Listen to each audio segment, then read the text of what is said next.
استاذ کرم اللہ حافظ شاہ حسن چشتی، تمام سادات کرام، تمام ثنا خان حضرات، تمام نوجوان دوستوں، بزرگوں، میری مائیں، بہنیں، بیٹیاں، سب کو السلام علیکم ورحمۃ اللہ وبرکاتہ۔ آپ لوگوں نے کافی دیر سے کربلا کے حوالے سے اس وقت جو آپ کا ایک ذہن ہے وہ امام علی مقام امام حسین کی بارگاہ میں آپ کے قدمین طیبین میں پہنچنے کے لیے بے قرار ہے۔ اللہ تعالیٰ امام علی مقام کی عظیم شہادتوں کا صدقہ، آمین، آپ کے عظیم مقام کا صدقہ، اللہ تعالیٰ ہماری حاضری کو اپنی بارگاہ میں مقبول فرمائے اور کفارہ سیئات بنائے، اور قیامت والے دن امام حسین کی شفاعت سے ہمیں بہرمند فرمائے۔ میں عرض یہ کر رہا تھا، جہاں سے کل بات چھوڑی تھی اس کو آگے چلاتے ہیں، کہ امام حسین علیہ السلام کی جو کربلا میں آمد ہے اسی کو سب کچھ سمجھ لینا یہ حسین کا حق نہیں ہے۔ اس لیے کہ حسین عظمتوں کا آسمان ہے، عظمتوں کا آسمان ہے، وہ رفعتوں اور بلندیوں کا نام ہے اور سعادتوں کی پہچان ہے۔ کائنات اگر ترقی کرتے کرتے کرتے کہیں بھی چلی جائے نا، جس وقت وہ اپنے عظمت کے آخری نقطے پر پہنچے گی اس وقت اس کو یہ احساس ہوگا، جب وہ اوپر سر اٹھا کر دیکھے گی تو سمجھے گی کہ حسین نہیں، حسین کے قدم نہیں، حسین کے قدموں کی دھول کہیں سے نظر آ رہی ہے۔ اس لیے کہ دوش مصطفیٰ کا سوار ہونا، نبی پاک علیہ السلام کے کندھوں پہ بیٹھ جانا، یہ اتنی بڑی عزت اور اتنی بڑی عظمت ہے کہ دنیا بیٹھ کے دیکھتی رہے، اس عظمت کو ماپتی رہے، کبھی ماپ نہیں سکے، کیونکہ ساری عظمتیں مصطفیٰ کی، نبی پاک علیہ السلام کے گرد گرد ساری عظمتیں گھومتی ہیں، اور براق کے سوار کا اسوار تھا حسین۔ وہ نبی جو معراج کی رات آسمانوں سے پرے لامکان میں گئے تھے نا، وہ براق پر بیٹھے تھے، اس کے اوپر جو بیٹھا وہ حسین ہے۔ آپ اندازہ فرماتے ہیں، مجھے وہ وقت یاد آتا ہے کہ نبی پاک علیہ السلام نماز پڑھ رہے ہیں، سرکار نماز پڑھتے ہیں، سجدہ کرتے ہیں، ساروں کو یہ بات پتا ہے۔ جب ہم کوئی امام حسین کی بات کرتے ہیں نا تو واقعہ سناتے کہتے ہیں یہ کس طرح ہو سکتا ہے، یار یہ تو بڑی عجیب بات ہے، یہ کیسے ہو سکتا ہے؟ اب اگر یہ ہو سکتا ہے نا تو وہ بھی ہو سکتا ہے۔ نماز پڑھے کوئی، نماز پڑھے کوئی، آپ کو پتا ہے نماز پڑھے بچہ آگے سے گزرنا چاہے، آپ کی ڈیوٹی ہے کہ جہاں تک آپ کا ہاتھ جاتا ہے نا، ہاتھ سے روکے بچے کو اور پیچھے کرے کہ میری نماز میں خلل اندازی نہیں کرنی، میری نماز نہیں آنا، پیچھے ہو جائے۔ وہ آپ کے آگے سے گزرنا چاہے تو آپ نماز کے دوران اس کو ہٹا سکتے ہیں، آپ کو ہٹانا چاہیے، پیچھے کرنا چاہیے۔ لوگوں کے بچے آئیں تو ان کو پیچھے کرنا چاہیے، حسین آئے تو اس کو کندھوں پہ سوار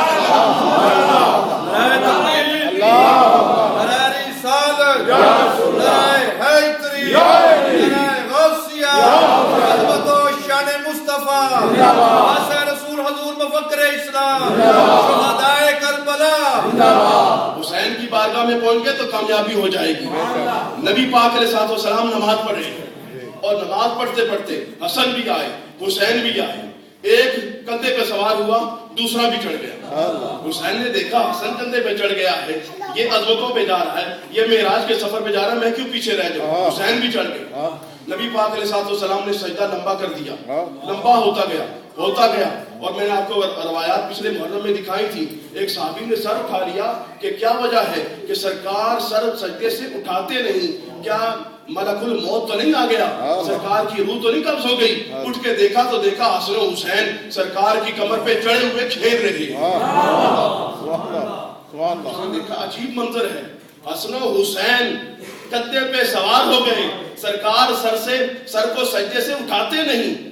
بعد میں جس وقت حسن و حسین اترے نا تو نبی پاک نے اپنا سر مبارک اٹھایا، نماز مکمل کی، سرکار کے پاس آئے، آ کے صحابہ کرام بیٹھے، کہنے لگے یا رسول اللہ اگر اجازت ہو تو نماز کے دوران جس وقت حسن و حسین مسجد میں آ جایا کریں تو ہم ان کو اپنی نماز توڑ کر گھر چھوڑ آیا کریں، اس لیے کہ آج آپ کی نماز میں کافی خلل واقع ہوا ہے۔ مصطفیٰ نے کہا یاد رکھو یہ حسن و حسین ہے، یاد رکھو جو ان سے پیار نہیں کرے گا نا۔ اب حسن و حسین آ کے بیٹھے اور صحابہ کرام نے عرض کیا کہ یا رسول اللہ ہم ان کو روک دیا کریں۔ نبی پاک صلی اللہ علیہ وسلم غضبناک ہو گئے، آپ جلال میں آ گئے اور جلال میں ارشاد فرمایا یاد رکھو جو بڑوں کی عزت نہ کرے، چھوٹوں پر شفقت نہ کرے، وہ ہم میں سے نہیں۔ دیکھتے نہیں ہو حسن و حسین آ گئے تھے، میں نے سجدہ کسی اور وجہ سے لمبا نہیں کیا، مجھ پر کوئی وحی نازل ہونا شروع نہیں ہوئی تھی۔ یہ حدیث کے جو الفاظ ان کا مفہوم ہے، سرکار نے فرمایا میرے سجدہ کا لمبا کرنے کی فقط ایک وجہ تھی اور وہ حسن و حسین۔ یہ حدیث ایک نہیں درجنوں سے زیادہ آپ کو دکھا سکتا ہوں، یہ کوئی قصہ کھانی نہیں، صحیح حدیث میں یہ بات لکھی ہے۔ ایک دفعہ نہیں ہوا، متعدد مرتبہ ہوا ہے، کئی دفعہ ہوا ہے۔ حسن و حسین آ کے کندھے پہ سوار ہو جاتے، مصطفیٰ کریم کا سجدہ لمبا ہو جاتا۔ آپ نے عرض کرتا جو بات کرنے کی ہے وہ کیا ہے؟ وہ یہ ہے، وہ کیا ہے؟ میں کیونکہ ساروں طرف دیکھ رہا ہوں، جس وقت کسی ساتھی کو تھوڑا سا آگے سے دیکھتا ہوں میری طبیعت بڑی جو ہوتی ہے وہ مچل جاتی ہے، اس لیے مہربانی فرمائیں گے کہ مجلس میں ذرا جاگ کے بیٹھے۔ چیئر تو ویسے ہی ملی ہوئی ٹیکے تو آپ نے ویسے ہی لگائی، لیکن واسطہ خدا نے جاگی دیا۔ ٹائم تھوڑا سا آپ کو پتا ہے، تعلیم میں تو آپ کو یہ خطرہ ہو سکتا تھا کہ ٹائم اگا نہیں جیسی میں مکان ذرا نعرہ ماریا سبحان اللہ کہتے اے نمہ پئی جیسی، ادھر تو یہ خطرہ کوئی نہیں۔ پتا آپ کو جو فائنل ٹائم اس میں فارغ ہو، اسے بات وقت پہ ختم کرنی ہے تو ذرا مجھے بہتر توجہ کریں گے۔ بات کہنے لگا ہوں، مجھے تو بڑا مزہ آیا تھا جب سمجھ آئی تھی، پتہ نہیں آپ کو آئے گا کہ لیکن غور کرو بات کیا کہنے لگا۔ بات یہ کہنے لگا حدیث کی قسمیں تین، ایک ہے قولی، ایک ہے فعلی، ایک ہے تقریری۔ حدیث قولی سرکار نے فرمایا، حدیث فعلی سرکار نے کام کیا، حدیث تقریری کوئی بات سرکار کے سامنے ہوئی سرکار خاموش ہے، اس کو برا نہیں بنائے گی، حدیث تقریری ہے۔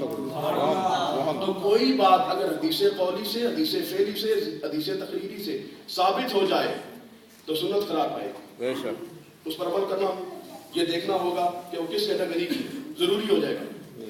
اب ہم یہ دیکھتے ہیں کہ نبی پڑھے نماز اور نماز میں حسن و حسین آ کے بیٹھے کندھوں پر، اور نبی پاک علیہ الصلوۃ والسلام ابھی اور کچھ نہ کریں، صرف کندھوں پر بیٹھا رہنے دے، منع نہ کریں، نتیجہ کیا نکلے گا؟ نتیجہ یہ نکلے گا کہ سید الانبیاء پوری کائنات کا تاجدار اگر سجدے میں سر رکھے حسن و حسین آ جائے تو مصطفیٰ کریم خود ان کی عزت کرتے ہیں۔ اس کا مطلب یہ ہے این سجدوں میں آل مصطفیٰ کی عزت کرنا یہ مصطفیٰ کی سنت قرار ہے۔ میری اور تمہاری نماز ہے کیا؟ ہمیں کیا پتا؟ میری غرض کیا تھی نماز سے، میری غرض کیا تھی رکوع سے، میرا کام کیا تھا سجود سے، میرے نفس پاکی تلاش تھی جو جھکا رہا ہے میں نماز میں۔ اور مجھے کیا پتا رکوع کسے کہتے ہیں، سجدے کسے کہتے ہیں، لیکن وہ جس نے سجدوں کا بتایا ہے، جس نے رکوعوں کا بتایا ہے، وہ خود نماز پڑھے، حسین آ کر بیٹھ جائے سر نہیں اٹھاتا۔